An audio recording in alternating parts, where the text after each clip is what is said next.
So I love some colors for certain seasons. I really love this color palette, reds and oranges, for spring and summer.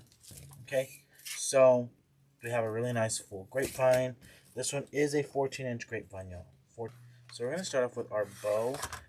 Okay, so I want to make a tail,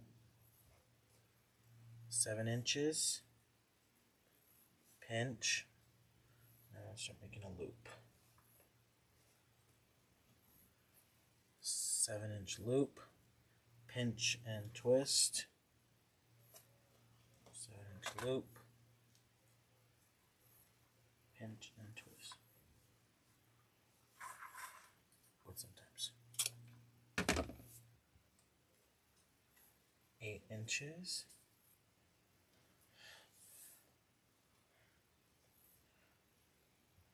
So we did 7 inches. Now I want to go to 8 inches, 8-inch loops.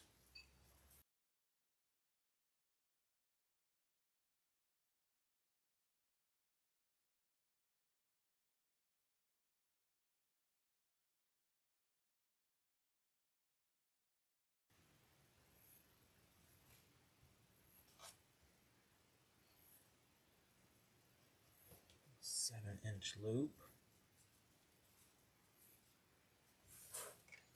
Okay, so we're going to go back and measure another 8 inches. Pinch and twist.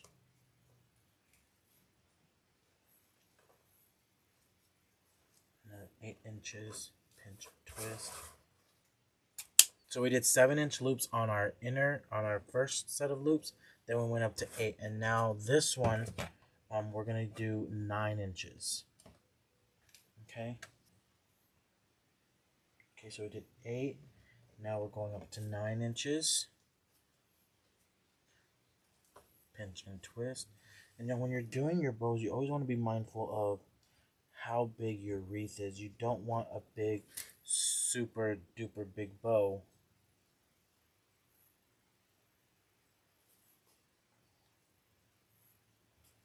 Come on.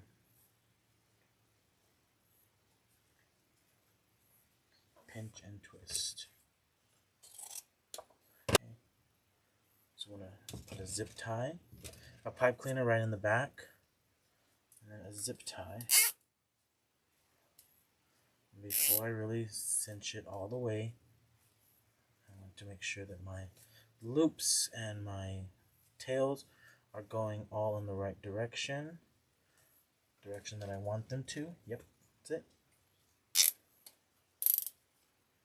So now I'm going to run this through that grapevine. I always try and make sure that I run it through the grapevine because I don't want my mechanics showing. And you know, like your mechanics are like your wire, your picks, your whatever it may be, zip tie.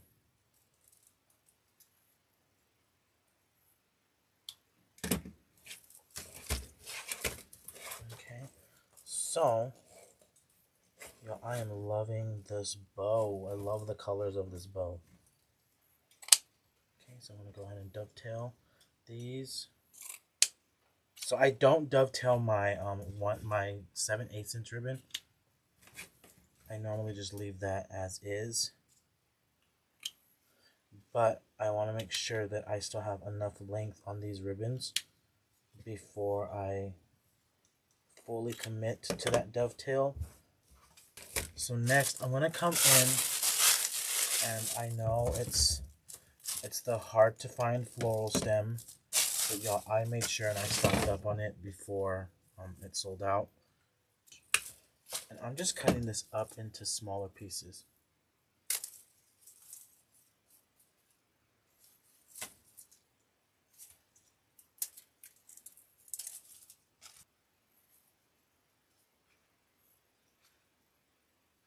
So I'm going to alternate colors. I'm going to do red first.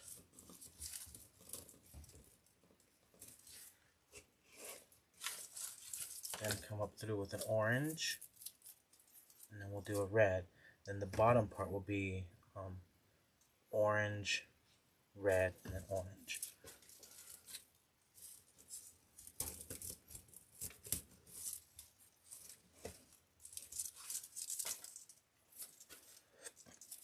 Y'all,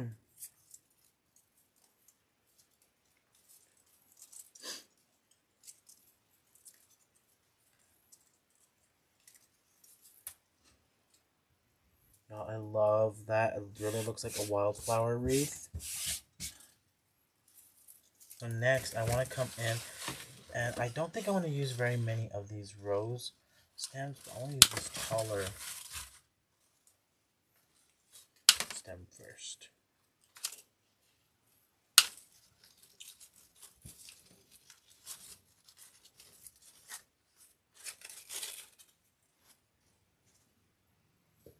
So that's what we have so far. Added just 3 roses in. And I used the one that looks like it's not a fully bloomed rose up here at the top.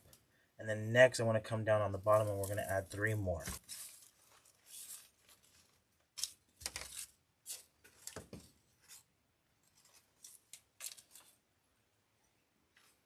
So on this stem right here, we've got two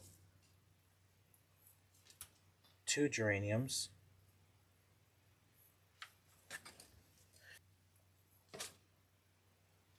That's what we did. We added those geraniums in. And notice how we have 1, 2, 3 roses, and then we have 1, 2, and 3 geraniums. So it kind of just, these 2 fit perfectly in. Those were the same ones on the one stem.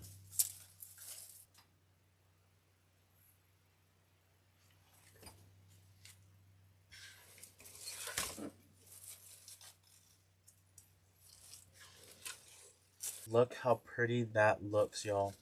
And we're not even done. I haven't even added that other filler flower in. And then our final stopping point will be the addition of these. Okay, so I am going to use the entire bush on this. Okay, so I'm going to start up here at the top.